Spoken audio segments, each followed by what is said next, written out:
Welcome to my story time. IGNOU BG106 में जो short notes आता है वो मेनली 3 कैटेगरी में होते हैं। फर्स्ट होता है फिगर ऑफ स्पीच, सेकंड होते हैं लिटरेरी टर्म्स एंड थर्ड होते हैं period, ages and different poets के बारे में। तो इस वीडियो में हम सोनेट के बारे में डिस्कस करेंगे जो कि एक लिटरेरी टर्म है। तो ये जो शॉर्ट नोट्स होंगे BG106 के, हम रैंडमली इसे डिस्कस करेंगे। तो आज के इस वीडियो में हम सोनेट के बारे में डिस्कस करेंगे। तो चलिए आज का वीडियो स्टार्ट करते हैं। Sonnet sonnet is defined as a poem of 14 rhyming lines in iambic pentameters in English. तो सोनेट को अगर समझेंगे तो सोनेट है एक 14 राइमिंग लाइन का एक पोएम जो कि आयम्बिक पेंटामीटर में हो। ठीक है, समझ में आ गया। मीटर और पेंटामीटर के बारे में मैं पहले भी वीडियो बना चुका हूँ। आयम्बिक पेंटामीटर क्या है, ट्रोकाई पेंटामीटर क्या है, तो वो वीडियो आप देख लेना। ठीक है। तो सोनेट क्या है, एक 14 लाइन का एक राइम है जो कि आयम्बिक पेंटामीटर में होना चाहिए। ठीक है, ये तो समझ में आ गया। तो सोनेट सीक्वेंस क्या है, long poems composed of a series of sonnets are called sonnet sequence. अगर एक लॉन्ग पोएम हो और उसमें सोनेट बहुत सारे सोनेट को जोड़कर बनाया गया हो तो उसे हम सोनेट सीक्वेंस कहेंगे। मतलब किसी भी लॉन्ग पोएम जिसमें 2-3 ऐसे सोनेट्स को जोड़कर वो लॉन्ग पोएम बनाया गया हो तो उसे हम सोनेट सीक्वेंस कहेंगे। तो यहाँ हम एक सोनेट का एग्जाम्पल देख सकते हैं जिसे लिखा है जॉन मिल्टन ने, और सोनेट का नाम है when the assault was intended on the city. ये जो सोनेट है, इस सोनेट का नाम है when the assault was intended on the city. ये जॉन मिल्टन का एक सोनेट है। तो यहाँ पर अब अगर काउंट करेंगे पोएम की जो लाइन है वो 14 लाइन होंगे। ठीक है। और यहाँ पर आप देख सकते हैं इस पोएम का जो राइम स्कीम है वो है ABBA ABBA DEDE। तो यहाँ पर आप देख सकते हैं पोएम का राइम स्कीम से हमें पता चलता है जो फास्ट 4 लाइन है इसे हम क्या कह सकते हैं, एक क्वाट्रेन कह सकते हैं। 4 लाइन का जो पोएम होता है उसे हम क्वाट्रेंस कहते हैं, और 2 लाइन का जो पोएम होता है उसे हम कॉपलेट कहते हैं, और जो 6 लाइन का पोएम होता है उसे हम सेस्टेट कहते हैं। तो यहाँ पर जो फास्ट 4 लाइन है उसे एक क्वाट्रेन कह सकते हैं, जो 4th to 8 लाइन है उसे भी एक क्वाट्रेन कह सकते हैं, और जो लास्ट 6 लाइन है उसे हम एक सेस्टेट कह सकते हैं। सोनेट का जो ओरिजिन हुआ था वो 13th सेंचुरी में हुआ था। The sonnet was originally a stanza used by the Sicilian school of court poets in 13th century. From there it went to Tuscany where it reached its highest expression in the poetry of Petrarch. He wrote 314 sonnet idealizing his beloved Laura.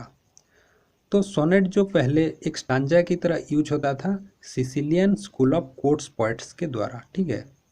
और वहाँ से ये Tuscany में आया, Tuscany जो कि Italy का एक रीजन है, और वहाँ पेट्रार्च जो महान सोनेटर थे उन्होंने अपने पोएम में सोनेट का फॉर्म यूज करने लगे, और वहाँ से सोनेट का प्रसार होने लगा। उन्होंने 314 सोनेट लिखा था अपने बिलव्ड लॉरा को देखकर, लॉरा के लिए। ठीक है। इंग्लैंड में सोनेट का शुरुआत हुआ था Henry Howard and sir Thomas Wyatt की वजह से। तो in England it was Henry Howard, earl Surrey and sir Thomas Wyatt who experimented with the sonnet form. Later, Shakespeare used that and made famous. तो all of सरे का मतलब होता है जो समाज के हाई क्लास पीपुल होते हैं जिन्हें सम्मान दिया जाता है उनको आल ऑफ सरे एक सब्रिक्वे की तरह यूज किया जाता है। ठीक है। तो Henry Howard and sir Thomas Wyatt इन्होंने क्या किया था, सोनेट के ऊपर काफ़ी सारे पोएम लिखना शुरू किया था और एक्सपेरिमेंट कर रहे थे इसके ऊपर कि इसका फॉर्म कैसा होगा, लिखेंगे कैसे। और बाद में इंग्लैंड में क्या हुआ, शेक्सपियर ने सोनेट का यूज किया, सोनेट फॉर्म का, और इसे बहुत ही पॉपुलर और फेमस बना दिया। सोनेट 3 कैटेगरी के होते हैं। फर्स्ट है इटालियन सोनेट, जिसे हम पेट्रार्कियन सोनेट भी कहते हैं। सेकंड है द इंग्लिश सोनेट, जिसे हम द शेक्सपियरन सोनेट भी कहते हैं। और जो थर्ड कैटेगरी है उसे स्पेंसरियन सोनेट कहा जाता है। अब हम एक एक करके देखेंगे कि ये क्या है, ठीक है। फर्स्ट कैटेगरी को देखते हैं, द इटालियन सोनेट, जिसे हम पेट्रार्कन सोनेट भी कहते हैं, जो कि इटालियन लेखक पेट्रार्क के नाम से जाना जाता है, ठीक है।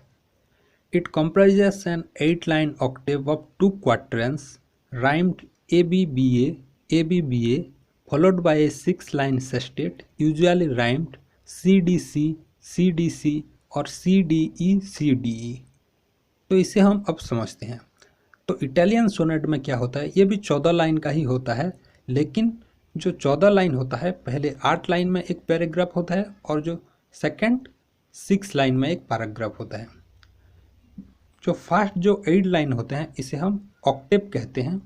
और ये जो ऑक्टेव होता है इसका जो राइम केम होता है ABBA होता है। और ये जो ऑक्टेव होता है इनमें जो ABBA ये 4 लाइन, इसे हम क्या कहते हैं, क्वाट्रेंस कहते हैं। तो फर्स्ट 8 लाइन का हो गया 2 क्वाट्रेंस, ABBA ये बन गया 2 क्वाट्रेंस। और जो लास्ट 6 लाइन होते हैं इसे हम कहते हैं सेस्टेट, मतलब 6 लाइन। और सेस्टेट का जो राइम स्केम होता है उसे हम कहते हैं CDC ये हो सकता है, या फिर CDE हो सकता है और CDE हो सकता है। तो ये होता है इटालियन सोनेट या फिर पेट्रार्कन सोनेट का जो कैरेक्टरिस्टिक। नेक्स्ट अब हम देखते हैं द इंग्लिश सोनेट, या फिर जिसे हम कहते हैं Shakespearean sonnet. The English sonnet, also called the Shakespearean sonnet, it comprises 3 quatrains and a final couplet rhyming ABAB CD EF GG। तो जो शेक्सपियरन सोनेट होता है ये भी 14 लाइन का होता है, हर सोनेट 14 लाइन का होता है। और इसमें क्या होता है, 3 क्वाट्रेंस होते हैं। 3 क्वाट्रेंस मतलब 4 लाइन का 3 पैराग्राफ जैसे होते हैं। और उनका जो राइम स्केम होता है ABAB होता है। ऑल्टरनेट में क्या हो रहा है, राइम स्केम सेम हो रहा है। और सेकंड क्वाट्रेंस का भी CD मतलब इसका भी ऑल्टरनेट में जो राइम स्केम हो रहा है सेम हो रहा है। और थर्ड क्वाट्रेंस जो है EF ये भी सेम राइम स्केम है। और जो फाइनल है, फाइनल में एक कॉपलेट होता है, कॉपलेट का मतलब 2 लाइन, इसका जो राइम स्केम है GG। तो टोटल 14 लाइन का राइम स्केम क्या है, ABAB CD EF GG। समझ में आ गया। अब हम देखते हैं जो स्पेंसरियन सोनेट। थर्ड में है Spenserian sonnet. Spenserian sonnet introduced by the Elizabethan poet Edmund Spenser. Elizabethan age के जो पोएट थे एडमंड स्पेंसर, इनके द्वारा स्पेंसरियन सोनेट लिखा गया था, ठीक है। Spenserian sonnet is also divided into 3 quatrains. यहाँ पर भी क्या होता है, 3 क्वाट्रेंस होते हैं, मतलब 4 लाइन के 3 पैराग्राफ जैसे होते हैं। And a rhyming couplet, a rhyming couplet मतलब 2 लाइन का एक राइमिंग कॉपलेट होता है। The Spenserian sonnet follows the following rhyme scheme. यहाँ पर जो राइम स्केम यूज होता है वो है ABAB BC CD EE, ठीक है। यहाँ पर जो 14 लाइन का राइम स्केम ये होता है। तो आई होप आपको 3 जो कैटेगरी हैं सोनेट के, इनके बारे में समझ में आ गया। तो आई होप आपको ये वीडियो समझ में आया होगा। अगर क्वेश्चन में आए कि सोनेट के बारे में शॉर्ट नोट्स लिखिए तो ये पूरा का पूरा आप लिख सकते हैं। तो अगर आपको कोई भी डाउट हो या फिर किसी नए टॉपिक के ऊपर वीडियो चाहिए तो मुझे कमेंट कीजिएगा और मैं ज़रूर ट्राई करूँगा कि उसे भी कवर करूँ। तो वीडियो पसंद आए तो वीडियो को लाइक शेयर करना और my study time YouTube channel को सब्सक्राइब करना। Thank you.